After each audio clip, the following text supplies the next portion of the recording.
Bonjour à tous, c'est Killer qui vous parle pour une nouvelle review vidéo. Aujourd'hui consacrée à un ensemble de jeux Lego Nexo-Knights sorti en 2017. Il s'agirait de la référence en 10149, le Ruina's Lock and Roller, ou en français le char de combat de Ruina. Il contient 208 pièces et coûte la somme de 19,99 € et vous prendra à peu près une trentaine de minutes, voire un peu moins à construire.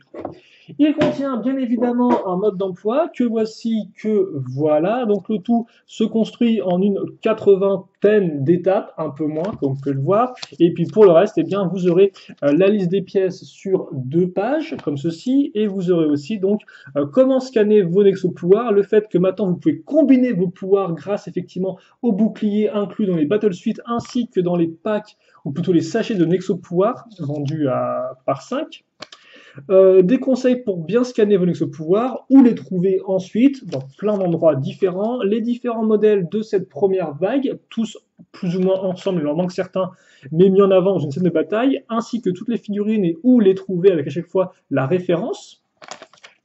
Et puis ensuite, une petite pub pour Lego Worlds, parce que comme vous pouvez le voir, eh bien, un petit code si vous voulez avoir le véhicule de Ruinaz dans le jeu. Alors le code c'est le LY9C8N, voilà, que vous ne verrez pas à la caméra. Une pub pour Lego Life, une application donc sur smartphone, et enfin la gagne. Nous allons passer maintenant donc aux figurines de ce set comme ceci, et nous allons commencer effectivement par Aaron. Donc Aaron Fox qui nous revient avec sa version 2017. Alors il faut savoir que Aaron est disponible en tout dans 3 sets. Alors celui-ci ainsi que le Aaron's Stone Destroyer, et en vague 2 il apparaîtra dans son propre véhicule qui est lequel d'ailleurs, le Aaron's Rock Climber, si je ne dis pas de bêtises. Voilà. Donc, comme vous pouvez le voir, nouvelle imprimée, assez high-tech, bien évidemment, avant comme arrière. Il vient avec la nouvelle pièce d'armure qui est un peu plus carrée, mais qui reste assez élégante avec les 2 tenons dans le dos. Au niveau de la tête, par contre, on ne change pas une équipe qui gagne, on reste dans du 2016. Et c'est plus ou moins pareil pour le casque, qui aura juste en termes de différence, eh bien, la visière en orange transparent au lieu d'argenté.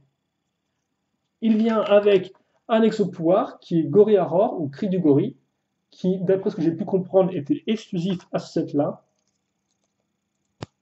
Et il vient avec bien, une nouvelle, enfin avec la pièce d'arbalète un peu différente, qui, comme on peut voir, utilise des pièces de pointe sur les côtés et qui tient vraiment, je vous le rappelle, grâce à la petite gâchette. Mais ça, on en reparlera lorsque l'on continuera à voir le set ensemble. Ensuite, la seconde figurine, encore du côté des gentils, il s'agit de la reine Albert, qui par contre, contrairement à sa première apparition, déjà avec Aaron à l'époque en 2016 dans le set de Infernox Capture la Reine, eh bien, cette fois-ci, nous vient non pas en tenue civile, mais en tenue armée, avec une toute nouvelle imprimée, un tout nouvel imprimé d'armure, aussi bien avant que arrière, sur le torse et sur les jambes, comme vous pouvez le voir. Donc par contre, effectivement, contrairement au roi qui avait un corps déjà de base entièrement doré, là vous aurez un corps bleu et l'armure dorée par-dessus, ce qui est un peu étrange. J'aurais peut-être préféré un peu tout doré, mais c'est pas spécialement super important. Par contre, plus important, c'est le fait que eh bien, la reine vienne avec une nouvelle coloration pour cette armure-là, en doré, comme vous pouvez le voir. Auparavant, on l'avait uniquement en argenté, bleu et argenté foncé. Par contre, la tête et la coupe de cheveux, c'est du 2016. Et je vous rappelle que tout comme Aaron, elle aussi a le droit à 2 expressions faciales, un côté souriant et un côté beaucoup plus énervé. Et notre reine vient avec sa petite masse qui est ici. Parce que forcément, tout comme sa fille, elle sait manier la masse, hein, telle mère, telle fille. Et enfin, donc du côté des monstres, nous aurons Ruinaz. Donc Ruinaz qui, alors tout comme la reine d'ailleurs, hein, la reine est exclusive à cette là, et Ruinaz l'est aussi. Donc une monstre des pierres, qui comme vous pouvez le voir, eh bien, vient avec une longue robe ainsi que 2 expressions faciales, un côté souriant et un côté énervé quand les plans ne vont pas comme elle le voudrait, je suppose. Elle vient aussi avec cette coupe de cheveux là, très bien réalisée, couleur bleue comme vous pouvez le remarquer. Alors ça, on est un peu flashy, et elle vient aussi avec une arme que je vais vous montrer tout de suite et qui est aussi assez impressionnante. Une sorte de sceptre comme ceci, avec encore euh, des éléments un peu d'éclair. Alors par contre, on peut quand même regretter le fait que la petite coupole d'éclair ne soit présente que sur un seul côté, hein. ce, qui est, ce qui est un peu limite, mais bon, on fera avec, je suppose. Donc voilà, je vous laisse voir l'imprimé qui rend vraiment bien honnêtement, hein. Et là encore, exclusif à ce set-là. Donc vraiment deux bonnes figurines. À savoir que Runaz vient avec un pouvoir interdit, qui est celui-ci. Je vais vous montrer dans le bon sens peut-être, pour que vous puissiez le scanner. Et donc effectivement, celui-ci, c'est Wrecking Wrath ou Boule Maléfique. Comme ceci. Et donc il vient avec la pièce de bouclier qui était déjà pour en 2016 dans le modèle Ultimate des monstres. Et donc nous avons fait le tour de nos trois figurines. Il est temps de passer maintenant au set en lui-même avec le fameux char de combat de Ruina, un char de combat qui sera divisible en deux parties. Et donc voici la première, le véhicule Gargomoto. Donc ce Gargomoto, un petit combo entre gargouille et moto, je suppose, ressemble à ça. Il est plutôt simple à comprendre. C'est une sorte de moto, comme vous pouvez le voir. Donc très simplement, nous aurons les deux roues et forcément les deux pièces d'accroche sur les côtés afin de prendre tout ça en sandwich et d'avoir une base pour pouvoir construire par-dessus. Construire quoi? Eh bien, bien évidemment, la place du passager à ce niveau, le tout entouré de pièces pentues, comme vous pouvez le voir. Vous noterez aussi la présence de pots d'échappement à l'arrière qui seront plus qu'utiles que pots d'échappement, on verra ça juste après, et aussi les petites griffes à l'avant. Petites griffes qui d'ailleurs seront bloquées grâce à ces barres-là afin qu'elles ne tombent pas trop bas et qu'elles touchent le sol. Par contre, vous pouvez quand même bouger les parties à l'avant comme ceci si vous le désirez à ce niveau-là. Vous noterez aussi la pièce de cou qui servira à relier la tête, une tête de monstre, donc faite entièrement en briques avec cette nouvelle pièce de roche qui rend ma foi très bien et qu'on retrouvera à différents endroits sur le set. Le petit museau, les pointes et les yeux jaunes ainsi que des palmes violettes pour faire un peu comme comme une sorte d'oreille, je suppose, pour ce monstre-là. Et donc voilà à quoi il ressemble, et ma foi, il le rend plutôt bien, pour tout vous avouer. Donc en termes de dimension, pour ce petit véhicule Gargomoto, nous sommes dans du 14,5 de long. Alors voilà, laissez-moi juste mettre ça comme ça. Donc effectivement, nous sommes dans du 14,5 de long, du 6 à 8 de largeur et du 5,5 de hauteur. Surtout la partie avant, forcément, vu que la partie arrière est beaucoup moins haute, comme vous pouvez le remarquer. Et donc par rapport à une figurine, eh bien voilà un peu à quoi ça ressemble. Donc un véhicule qui honnêtement fait pile poil la petite taille qui va bien, savoir pile poil entre un véhicule petit et moyen, sans être trop grand ni trop petit. Et donc vous n'avez plus qu'à mettre ensuite notre personnage comme ceci, et il n'y a pas de problème à ce niveau-là. Ruina peut donc piloter le Gargomoto.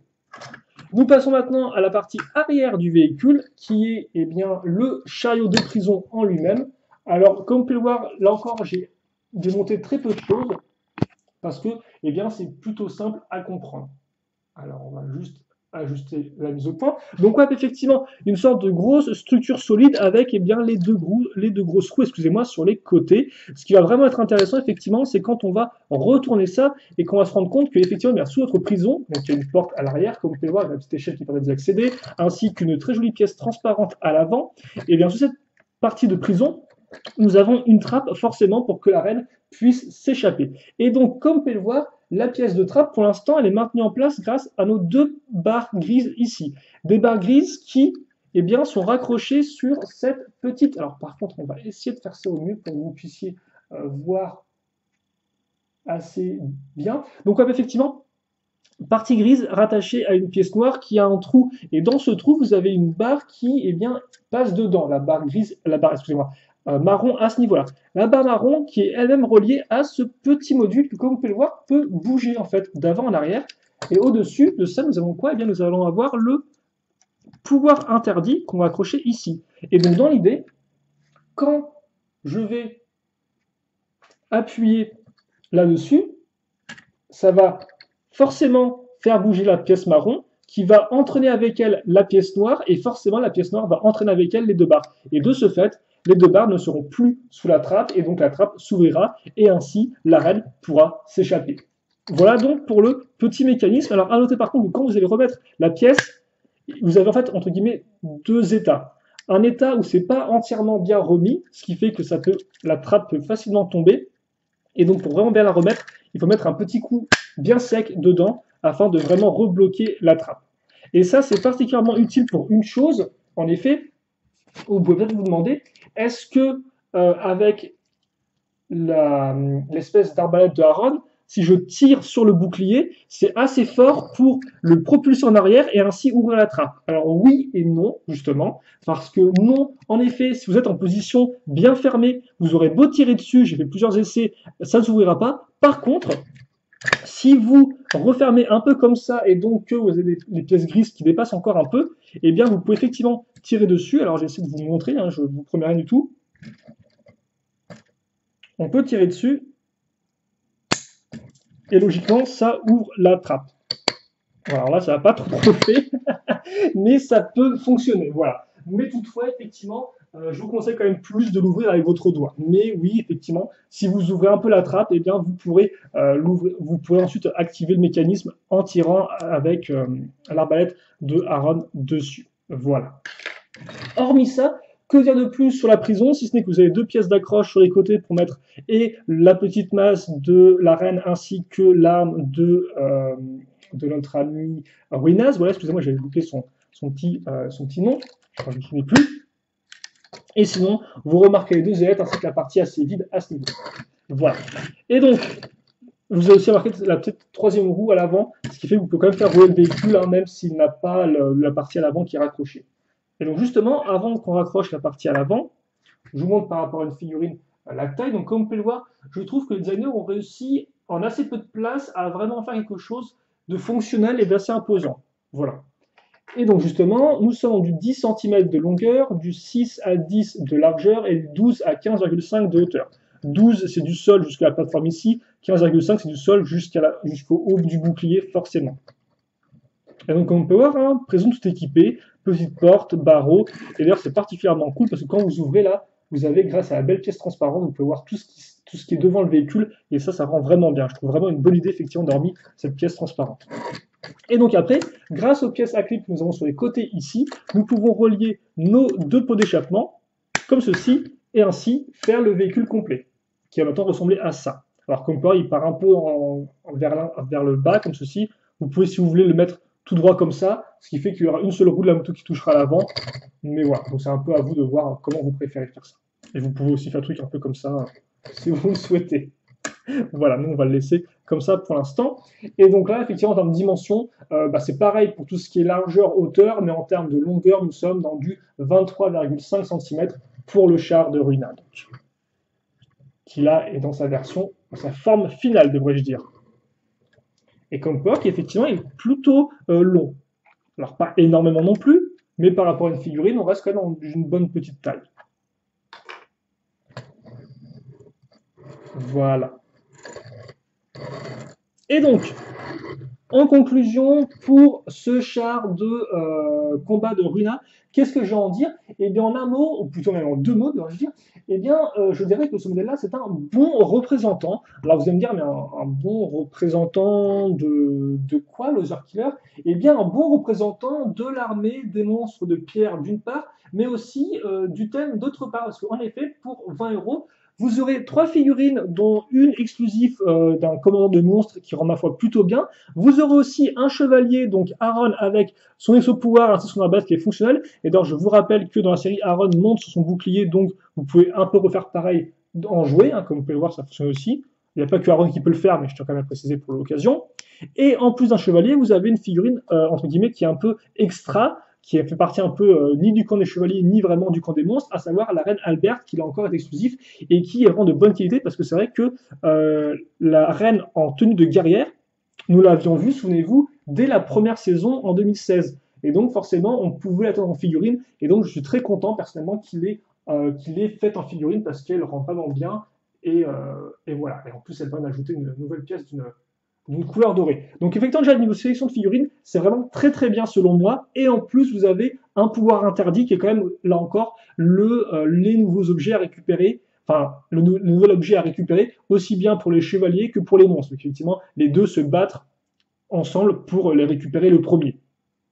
Et en plus de ça, donc, vous avez maintenant la partie véhicule, une partie véhicule qui est vraiment représentative des monstres, avec une partie détachable en deux, ainsi que justement une moto qui est ma foi assez originale et bien faite, avec une sorte un peu de moto monstrueuse, et la prison qui elle aussi est fonctionnelle. Et donc, honnêtement, c'est vrai que face à ça, eh bien, pour moi, on a vraiment un bon set qui réussit de tous les côtés. Alors forcément, j'ai peut-être quelques petits problèmes, mais honnêtement pas si nombreux que ça. On pourra noter peut-être juste effectivement que la partie ici est quand même assez vide. Alors après, ça peut être intéressant effectivement de mettre Runa à ce niveau-là pour qu'elle surplombe le décor et de mettre, eh bien, par exemple, un écraseur de pierre si on avait en plus au niveau du poste de pilotage. Mais c'est vrai que honnêtement, à part ça, vous avez un bon set. Voilà. Alors après, ce serait intéressant forcément de le comparer à l'autre modèle qui coûte 20 euros, je fais dans une autre vidéo, mais je trouve qu'honnêtement, il se débrouille vraiment bien, aussi bien en termes de figurines. Alors après, c'est qu'encore en termes de construction pure et dure, c'est pas non plus extraordinaire, on est d'accord à ce niveau-là, même si construire une moto personnage reste plutôt cool, je trouve, et le mécanisme de prison est quand même assez rigolo, et là encore, la construction est vraiment faite sur assez peu d'espace, je trouve, et ils arrivent à quelque chose de vraiment solide. Donc, en soi, que ce soit niveau figurine, niveau schéma de couleur, construction ou encore mécanisme et jouabilité pour ce qui est du véhicule, eh bien, je trouve qu'on est vraiment dans du bon, dans de l'efficace, dans de l'efficace, même si là encore, il n'y a pas non plus, c'est pas non plus extraordinaire, quoi. Mais c'est super efficace, ça reste plaisant à l'œil, grâce à différents détails, comme par exemple la pièce bleue transparente, et aussi la moto à l'avant qui est vraiment bien faite. Et je voulais pas vraiment faire ça comme ça, mais on peut aussi le faire comme ça. Voilà pour ça. Et d'ailleurs, c'est peut-être pour ça qu'ils n'ont pas mis la pièce de coupole de l'autre côté, parce que sinon ça n'aurait pas passé, je pense, à ce niveau-là. Tiens. Voilà. Donc ouais, vous l'aurez compris, le Runaz Lock and Roller, un site que je peux vraiment vous recommander, très plaisant à construire, bon petit mécanisme qui fonctionne, deux véhicules en un, figurines exclusives, donc honnêtement, que demander de plus? Voilà, donc voilà pour moi en tout cas, je pense avoir fait le tour de ce set, je vous le recommande, et si vous, eh bien, il vous reste des questions ou des commentaires, n'hésitez pas à les poser, j'y répondrai avec grand plaisir comme d'habitude. En attendant, on se retrouve très prochainement pour de nouvelles vidéos. Portez-vous bien, passez une bonne journée, une bonne soirée, un bon goûter à la limite, hein, si vous voyez cette vidéo en fin d'après-midi. Et puis à la prochaine. Allez, salut à tous et à toutes.